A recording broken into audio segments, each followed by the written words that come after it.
Hello everyone, welcome to Advitha fashion. ఈ sorry చూడండి, దీనికి బార్డర్ కలర్లో హాఫ్ పట్టు క్లాత్ తీసుకొని కస్టమర్ సెలెక్ట్ చేసుకున్న కంప్యూటర్ వర్క్ వేస్తున్నాను. దానికోసం ఇలా మిషన్తోనే మనకు ఇలా గ్రాఫ్ వస్తుంది. ఈ గ్రాఫ్లో మనం సైజుని మెన్షన్ చేసుకొని తర్వాత ఫ్రేమ్లో సెట్ చేసుకోవాలి. ఇదే బ్లౌజ్ డిజైన్. దీన్ని ఇలా సెట్ చేసుకున్న తర్వాత మనకు కావాల్సిన కలర్స్ సైజుని ఇంక్రీజ్ డిక్రీజ్ చేసుకోవాలి. ఇలా ఓకే చేసుకున్న తర్వాత ఇప్పుడు ఈ సారీకి ఏమేం కలర్స్ బ్లౌజ్లో యూజ్ చేస్తున్నామో సారీకి తగ్గట్టు ఆ కలర్స్ని మనం సెలెక్ట్ చేసుకోవాలి. ఇలా మనం సెలెక్ట్ చేసుకోవడం వలన కన్ఫ్యూజన్ ఉండదు. తర్వాత అక్కడక్కడ బూటీస్ని కూడా యాడ్ చేసుకోవాలి.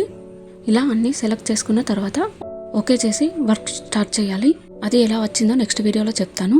ఇదే రోజు మగ్గం వర్క్ కూడా ఇచ్చేది ఉంది. దానికోసం ఇలా బార్డర్ కలర్ క్లాత్ తీసుకొని మగ్గంకి ఫిక్స్ చేశాను.